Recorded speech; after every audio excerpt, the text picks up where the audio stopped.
말씀입니다. 오늘 매일 성경 제목은 버림과 세움의 기준입니다. 하나님이 버리시면 어느 누구도 살 수가 없고, 하나님이 세우시는 자는 그가 어떤 자이든지 하나님의 보호와 인도를 받을 수가 있다는 것이죠. 7절입니다. 하나님께서 말씀하십니다. 내가 내 집을 버리며, 내 집은 성전을 가리키죠. 내 소유를 내던져. 내 소유는 하나님의 백성을 가리킵니다. 내 마음으로 사랑하는 것을 그 원수의 손에 넘겼나니. 하나님은 그와 언약을 맺은 이스라엘 백성들을 마음으로 사랑하셨습니다. 진심으로 사랑하는 자들, 사랑하는 것들을 버린다는 것은 결코 쉬운 일이 아니죠. 이스라엘 백성들을 가리켜서 하나님께서는 내 소유라고 말씀하십니다. 그만큼 아끼고 사랑한 존재라는 얘기죠. 그런데 이처럼 하나님께서 내 집을 버리며 내 소유를 내던져서 그 원수의 손에 넘길 수밖에 없었던 이유가 어디에 있겠습니까? 8절에 말합니다. 내 소유가 숲속의 사자같이 되어서 나를 향하여 그 소리를 내므로. 하나님의 백성들이 마치 숲속의 사자처럼 으르렁거리면서 하나님을 향하여 반역하고 소리를 내면서 하나님을 대적을 했다는 얘기입니다. 은혜를 받고 성령의 인도하심을 받게 되면 사람이 어떻게 됩니까? 겸손해지죠. 온유해집니다. 사랑과 친절로 충만해지죠. 그런데 마귀가 틈을 타고 그리고 은혜가 떨어지면 사람이 포악해집니다. 거칠어지죠. 반항적이고 폭력적이 됩니다. 이스라엘 백성들이 그랬다는 거죠. 내 소유가 숲속의 사자같이 되어서 나를 향하여 그 소리를 내므로. 이것이 반복되고 지속이 되다 보니까 결국 하나님께서는 마음으로 사랑하는 것을 그 원수의 손에 넘길 수밖에 없었던 것입니다. 하나님께서 그를 너무너무나 사랑했기 때문에 결국 그를 미워할 수밖에 없었던 것이죠. 하나님의 보호 아래 있을 때 하나님의 백성들은 안전합니다. 이스라엘 백성들이 출애굽하고 광야를 지나서 가나안 땅에 그들이 정착할 수 있었던 것은 하나님의 인도와 보호 때문이었지 그들이 능력이 있거나 잘나서가 아니었습니다. 우리가 성경을 통해서 분명하게 확인할 수 있는 내용이죠. 그런데 그들이 가나안 땅에 들어가서 살아가면서 어떤 행동을 합니까? 마치 하나님 없이 스스로 자신들이 그곳에 들어와서 살고 있는 것처럼. 이제 우리는 하나님 필요 없다. 하나님 없어도 된다. 자신들의 욕망을 따라 하나님을 버리고 하나님 없는 것처럼 살았습니다. 그런데 하나님의 보호가 없는 순간 그들은 망할 수밖에 없습니다. 이렇게 표현을 하죠. 오늘 본문은 내 소유가. 오늘 소유라는 표현을 지금 몇 번이나 사용하고 있습니까? 이스라엘 백성들은 하나님의 소유인데 이들이 하나님을 배반하고 하나님을 반역하지 않았습니까? 내 소유가 내게 대하여는 문이 있는 매가 아니냐. 매들이 그것을 애워싸지 아니하느냐. 문이 있는 매라는 것은 다른 매들과 다른 모양을 하고 있는 매라는 것입니다. 그래서 다른 매들로부터 공격을 받는 거죠. 무늬 있는 매라는 것은 보호받지 못하는 매입니다. 이스라엘 백성들이 그런 상태가 되었다는 것입니다. 그래서 이방 나라들의 공격을 받게 되는 거죠. 하나님의 보호가 떠나니까 그들은 무방비 상태에서 결국은 당하고 말게 됐다는 얘기죠. 너희는 가서 들짐승들을 모아다가 그것을 삼키게 하라. 결국은 삼킴을 당하게 된다는 거죠. 10절입니다. 많은 목자가 내 포도원을 헐며, 여기서 많은 목자는 침략하는 민족의 통치자들을 가리킨다고 볼 수 있습니다. 많은 목자가 내 포도원을 헐며 내 몫을 짓밟아서 내가 기뻐하는 땅을 황무지로 만들었도다. 하나님이 보호하지 않은 이스라엘 땅, 예루살렘과 유다의 땅은 결국 황무지가 되었습니다. 젖과 꿀이 흐르는 가나안 땅이 황무지로 변하고 만 거죠. 하나님이 지켜주지 않으면 아무리 그곳이 좋은 곳이고 좋은 땅이라 할지라도 결국에는 다 망가지고 만다는 겁니다. 우리는 어떻게 살아갑니까? 하나님의 보호하심 아래 살아가는 겁니다. 보호하심 아래 살아갈 때는 내가 하나님의 보호를 받고 있다는 것을 모르죠. 그럴 때가 많습니다. 그런데 보호를 받지 못해서 황무지가 되고 나서야 하나님이 보호해 주지 않으시면 우리가 이렇게 될 수밖에 없구나. 황무지가 되었을 때야 깨닫게 됩니다. 그들이 이를 황폐하게 하였으므로 그 황무지가 나를 향하여 슬퍼하는도다. 문학적인 표현입니다. 온 땅이 황폐함은 이를 마음에 두는 자가 없음이로다. 하나님을 배반하고 거역하여 결국 황무지가 되었는데 왜 우리가 이렇게 되었는지를 깊이 생각하고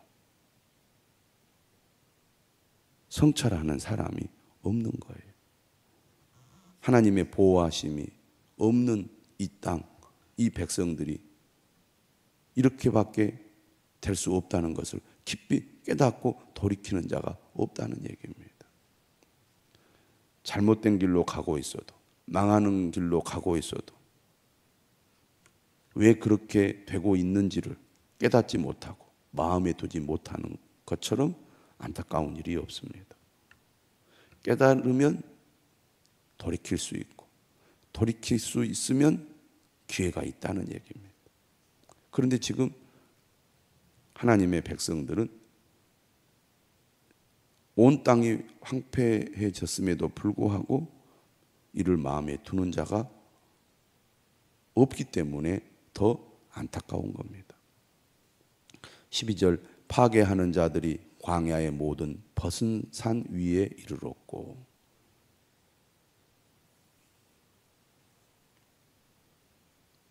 나무가 없는 광야 지역을 통해서 북방의 민족들이 침략을 하게 됩니다.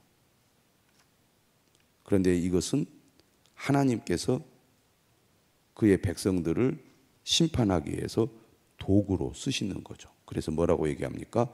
여호와의 칼이 땅 이 끝에서 저 끝까지 삼키니, 하나님의 보호하심이 없을 뿐만 아니라 하나님은 더 나아가 그를 반역한 하나님의 소유에 큰 매를 들어서 그를 엄하게 징계하기까지 한 겁니다.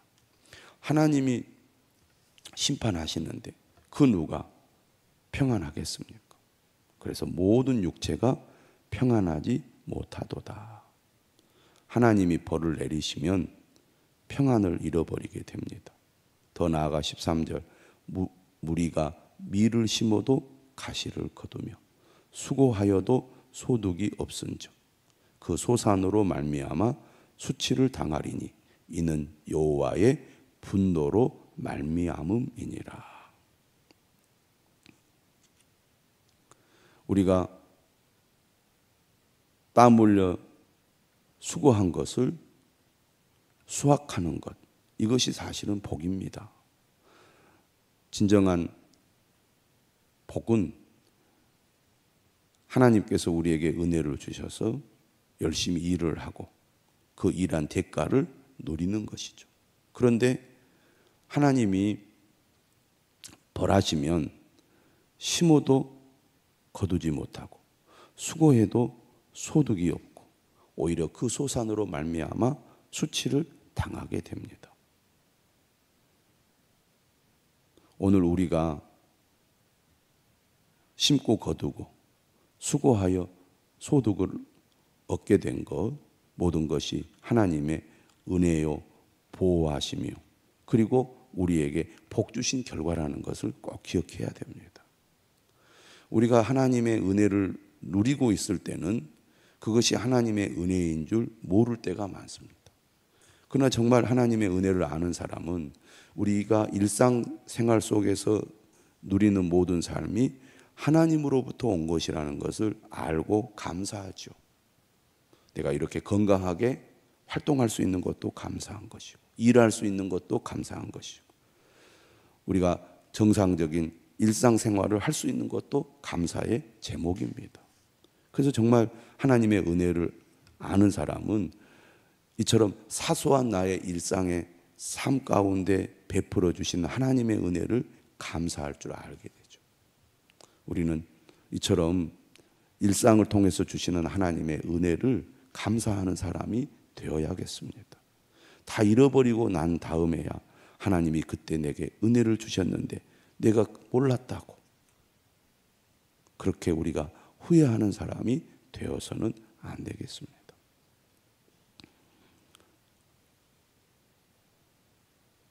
하나님이 버리니까 보호를 받지 못합니다. 하나님이 매를 들기까지 하죠. 그리고 그의 삶이 평안하지 못하고 생명을 잃을 뿐만 아니라 모든 수고와 노력이 다 허사가 되고 말더라는 겁니다. 우리는 하나님의 보호가 절대로 필요합니다. 하나님이 함께 하시는 삶이 반드시 필요한 존재라는 겁니다. 16절이죠.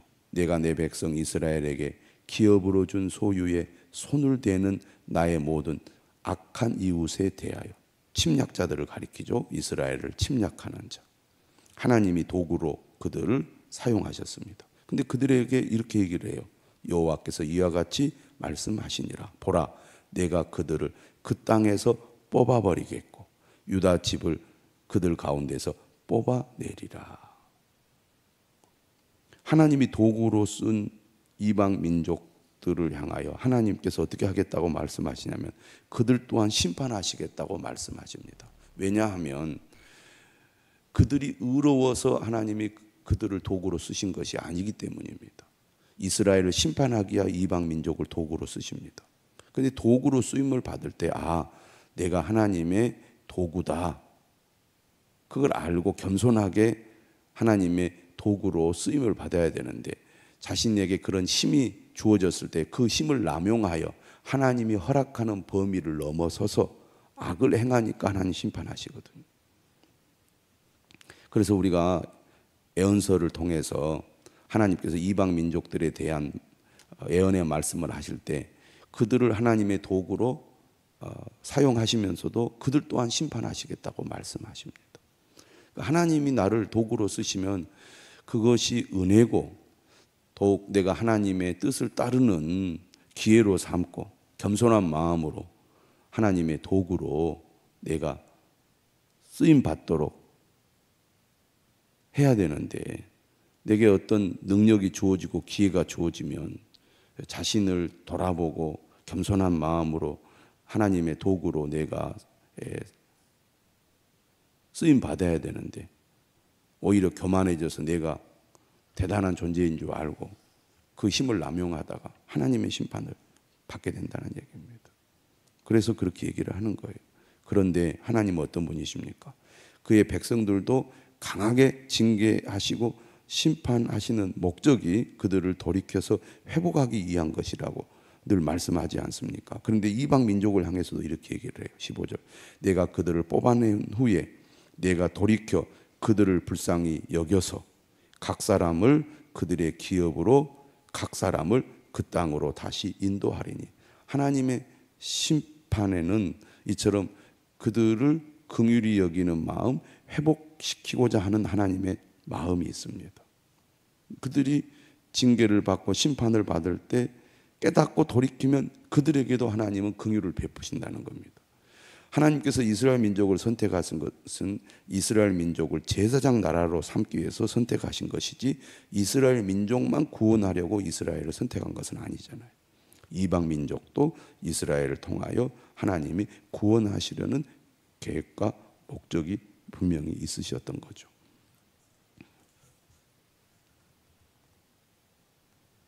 16절 이렇게 말합니다. 조건이 있어요. 그들이 내 백성의 도를 부지런히 배우며 살아있는 여호와라는 이름으로 맹세할 때에 하나님께서 그들을 세우시겠다는 겁니다. 이방 민족도. 근데 이렇게 얘기해요. 자기들이 내 백성을 가르쳐 바알로 맹세하게 한 것 같이 하면.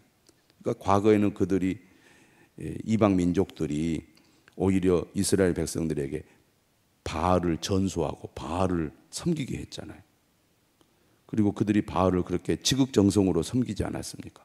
그랬던 것처럼 이제 그들이 돌이켜서 하나님의 말씀을 부지런히 배우고 살아있는 여호와의 이름으로 맹세하게 되면 그들이 내 백성 가운데 세움을 입으려니와 배우고 섬기면 하나님이 그들도 어떻게 세워주시겠다는 것입니다. 그게 은혜죠. 기회가 주어졌을 때 깨닫고 돌이키면 살게 된다는 겁니다. 하지만 17절 그들이 순종하지 아니하면 내가 반드시 그 나라를 뽑으리라. 뽑아 멸하리라. 지금은 그들이 힘이 강해져서 침략자가 되고 정복자가 될지 몰라도 그들이 거만하여 하나님을 알지 못하고 오히려 하나님을 대적하는 자의 편에 있으면 결국 그들도 심판을 받게 될 거라는 겁니다. 근데 실제로 그러죠. 아수르가 멸망했고 아수르를 무너뜨리고 신바벨론 제국이 주변 세계를 지배하게 되죠. 그러나 그들 역시 오래가지 못하고 멸망하게 됩니다. 하나님의 심판을 받게 된 거죠. 아무리 강하다 할지라도 아무리 그들이 크고 힘이 있다 할지라도 하나님께서 버리시면 그들도 망한다는 겁니다. 하나님의 백성, 하나님의 소유도 하나님이 버리며 망하는데 이방 민족인 바벨론 제국도 하나님이 버리면 망하는 겁니다. 그런데 그들이 깨닫고 하나님께로 돌이키면 그들이 하나님의 말씀을 부지런히 배워 하나님을 섬기면 그들도 하나님이 세워주시겠다는 것이 하나님의 뜻입니다. 오늘 우리는 말씀을 통하여 우리의 삶은 하나님의 보호와 인도하심 아래 있을 때 그 삶이 평안하고 안전하다는 것. 오늘 이 아침에 하나님의 보호하심과 인도하심을 구하는 우리 모두가 될 수 있기를 주님의 이름으로 축원합니다.